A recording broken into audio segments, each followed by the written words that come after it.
करने वाले हैं एचपी टेट 2023 नवंबर में नॉन मेडिकल के सेक्शन साइकोलॉजी का।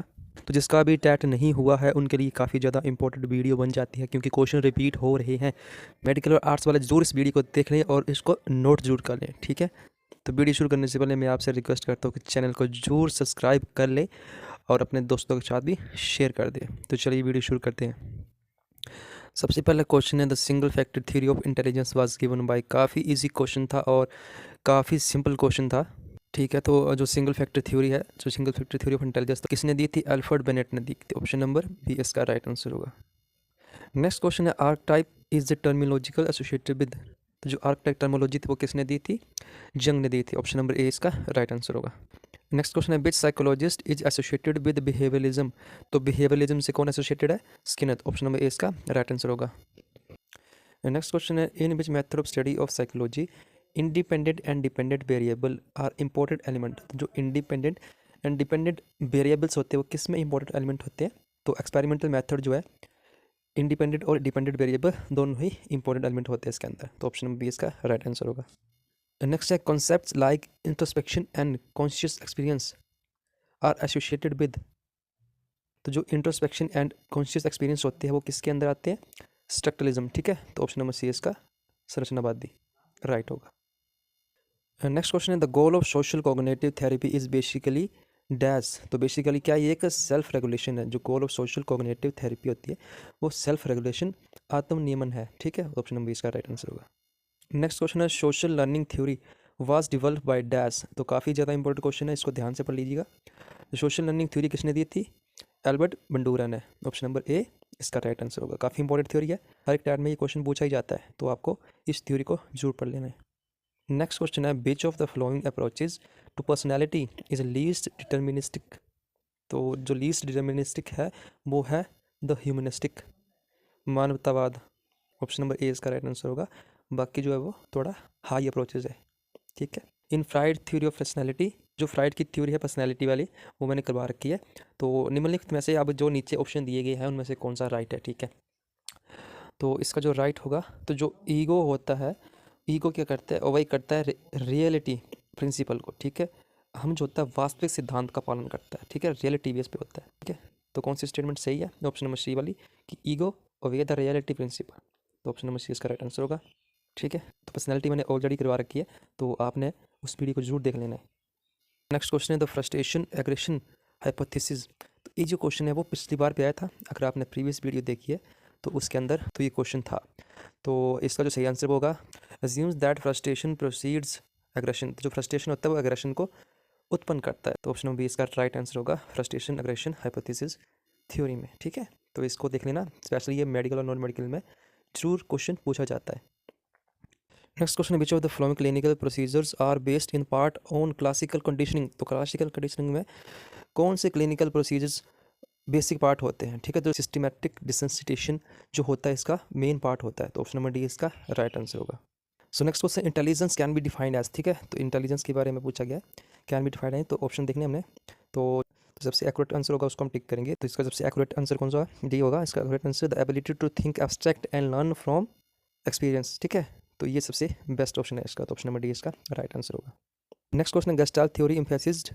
तो जो गेस्टाल्ट थ्योरी है उसमें are tendency to see patterns. Option number D इसका राइट आंसर होगा। सो नेक्स्ट क्वेश्चन है, terms of efficiency in scanning information which of the following strategy is considered the best. तो जो बेस्ट स्ट्रैटेजी है वो कौन सी होगी in case of scanning information? तो ऑप्शन नंबर ए कंजर्वेटिव फोकसिंग, ठीक है, रूढ़िवादी ध्यान केंद्रित करना। ऑप्शन नंबर इसका राइट आंसर होगा। नेक्स्ट जो है वो काफ़ी ज़्यादा इंपॉर्टेंट क्वेश्चन है, Muller Lyer illusion is likely to occur more in cultures characteristics by, ठीक है। जो मुलर लेयर इल्यूजन है, जो उसमें जो करेक्टरिस्टिक दिया उसने, तो option number A people living in rectangular and square buildings, ठीक है। तो ऑप्शन नंबर ए इसका राइट आंसर होगा। काफ़ी अच्छा क्वेश्चन है, आप लोग अच्छा क्वेश्चन है तो आपको इसको ध्यान से देखना है और इसके बारे में अच्छे से पढ़ लेने के बाद, ठीक है। नेक्स्ट देखते हैं, ठीक है। तो नेक्स्ट क्वेश्चन है, the model of memory consisting of short term memory which serve as gateway to long term memory was proceeded by, ठीक है। तो जो मेमोरी के क्वेश्चन है वो काफ़ी ज़्यादा आ रहे हैं, तो जो मेमोरी वाला टॉपिक है उसको आपको ध्यान से देखना है, ठीक है। तो जो शॉर्ट टर्म मेमोरी से लॉन्ग टर्म मेमोरी को लेके जाता है, जो गेटवे होता है, वो दो प्रोसीजर दिया है वो किसने दिया था? तो वो दिया था एटकिंसन एंड सिफ्रिन ने। ऑप्शन नंबर डी इसका राइट आंसर होगा। नेक्स्ट है backward conditioning occurs when.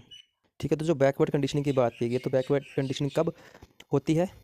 When unconditional stimulus is presented first and conditioning stimulus is presented after the termination of unconditional stimulus. ठीक है, तो जो अनकंडीशनल स्टिमुलस है पहले वो प्रस्तुत किया जाता है, उसके बाद स्टिमुलस कंडीशनिंग को अनकंडीशनिंग स्टिमुलस की समाप्ति के बाद प्रस्तुत किया जाता है। ठीक है, तो option number D right answer होगा। नेक्स्ट क्वेश्चन है which memory is result of instrument motor learning process. ठीक है, इंस्ट्रूमेंटल मोटर लर्निंग प्रोसेस है वो मेमोरी के कौन से टाइम में आता है? ठीक है, तो जो प्रिसीजनल मेमोरी है ऑप्शन नंबर डी इसका राइट आंसर होगा। ठीक है, इसको हम वर्किंग मेमोरी भी बोलते हैं। इसमें हमें कुछ भी चीज़ करने में सोचना नहीं पड़ता, हमारे जो मोटर होते हैं वो ऑटोमेटिक वर्क करते हैं। जैसा कि एग्जांपल दूं तो जैसे हम खाना खाते हैं रोज़, तो अगर अंधेरे में भी हम खाना खाएंगे तो जो हमारा हाथ होता है उसे हमें पता होता है कि हमारा मुंह कहाँ पर होगा, तो जो हमारा खाने का निवाला होता है वो डायरेक्ट मुंह में चला जाता है, उसके लिए हमें कुछ स्पेशल वर्क नहीं करना पड़ता। तो ऐसी जो मेमोरी होती है उसको हम बोलते हैं प्रोसीजनल मेमोरी। ठीक है, ऑप्शन नंबर डी इसका राइट आंसर होगा। नेक्स्ट क्वेश्चन है people with moderate mental retardation would have an IQ in the range of. Mental retardation वाले जो लोग होते हैं तो उनकी जो रेंज होती है IQ की वो होती है 35 से 54। ऑप्शन नंबर बी इसका राइट आंसर होगा। नेक्स्ट क्वेश्चन है to design teaching learning activities for the classroom to suit the recruitments of the students teacher should have to knowledge of. ठीक है, तो कक्षा में विद्यार्थियों की आवश्यकताओं को पूरा करने के लिए शिक्षण अधिनियम क्रियाओं का अभिकल्प तैयार करने के लिए शिक्षकों को डैश की जानकारी होनी चाहिए। तो जो टीचर होते हैं उनको एक्टिविटीज़ को सेट करने के लिए, टीचिंग लर्निंग एक्टिविटीज़ को सेट करने के लिए किस चीज़ का नॉलेज होना चाहिए? तो वो है डेवलपमेंट साइकोलॉजी का। तो ऑप्शन नंबर डी इसका राइट आंसर होगा।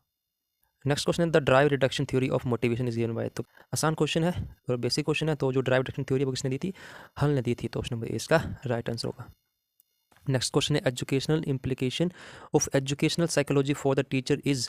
जो शैक्षिक मनोविज्ञान का एक अध्यापक के लिए शिक्षण निहितार्थ डैश है।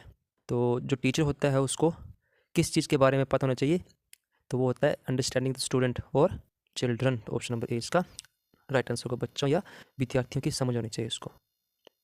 नेक्स्ट क्वेश्चन है the most scientific and objective method of studying behaviour is. तो जो बिहेवियर को समझने के लिए साइंटिफिक और ऑब्जेक्टिव मेथड होता है वो होता है experimental method. Option number B इसका राइट आंसर होगा। Dash includes the data considering the family background and educational development. Dash में पारिवारिक पृष्ठभूमि और शिक्षण विकास से संबंधित जानकारी होती है। क्या होती है?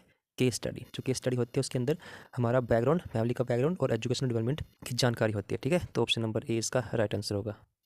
ठीक है, नेक्स्ट क्वेश्चन है एजुकेशनल साइकोलॉजी इज डैश। ठीक है, तो इजी क्वेश्चन था। तो क्या एजुकेशन साइकोलॉजी एक अप्लाइड साइंस है? तो ऑप्शन नंबर बी इसका राइट आंसर होगा। नेक्स्ट क्वेश्चन है psychology is said to be the science study of dash. ठीक है, तो जो मनोविज्ञान है, मनोविज्ञान को डैश का विज्ञान अध्ययन कहा जाता है। तो ऑप्शन नंबर ए इसका बिहेवियर एंड मेंटल प्रोसेस, व्यवहार और मानसिक प्रक्रियाओं का विज्ञान कहा जाता है। तो ऑप्शन नंबर ए इसका राइट आंसर होगा। नेक्स्ट है who coined the term serial position effect. So क्रमानुसार स्थिति प्रभाव पद कौन कर सकता है? तो किसने दिया था ये टर्म सीरियल पोजीशन इफेक्ट? तो ये किसने दिया था? हर्मन एबिंगहस ने। ऑप्शन नंबर ए इसका राइट आंसर होगा। सो नेक्स्ट क्वेश्चन है which of the following method is use for memorising a poem. ठीक है, तो जो पोइम है उसको मेमोराइज करने का बेस्ट मेथड कौन सा है? तो वो मेथड है distributed practice. Option number C इसका राइट आंसर होगा। जो पोइम होती है उसको पार्ट वाइज, उसको टर्म वाइज, उसको सेशन वाइज उसको डिवाइड कर देना और उसको मेमोराइज करना। नेक्स्ट क्वेश्चन है who is the father of psycho analysis. तो काफ़ी इजी क्वेश्चन है, सबको पता है सिगमंड फ्राइड जो इसके राइट आंसर होगा। लास्ट क्वेश्चन है in India first psychological laboratory was established at. ठीक है, तो कहाँ पर एस्टेब्लिश की गई थी लैब? तो वो थी कलकत्ता में। सबको पता है इजी क्वेश्चन है, कलकत्ता यूनिवर्सिटी में। ऑप्शन नंबर सी इसका राइट आंसर होगा। तो ये थे कुछ इंपॉर्टेंट क्वेश्चन जो इस बार के टैट में आए थे। तो अभी जिसका टैट है वो इस वीडियो को जरूर देख लें और जो क्वेश्चन आए उनको ध्यान से पढ़ ले, क्योंकि जो क्वेश्चन है वो रिपीट होते ही होते हैं। कभी पीछे JBT का एग्जाम होता है, उसकी साइकोलॉजी की वीडियो बनाई मैंने, उसको देख लेना। और ये नॉन मेडिकल की साइकोलॉजी वीडियो, उसको देख लेना। तो अभी आने वाला जो टैट होगा, जिसका भी आर्ट्स और मेडिकल का टैट अभी आने वाला है, तो उसके लिए काफ़ी बेनिफिशियल होगा। तो कई बार क्या होता है कि एक या दो क्वेश्चन रिपीट कर ही जाते हैं, तो उसके लिए आपको क्या करना है, इन दो वीडियो को जरूर देख लेना। तो चलिए आज के लिए बस इतना ही। चैनल को जरूर सब्सक्राइब कर लें और अपने दोस्तों के साथ भी शेयर कर दें। Thank you.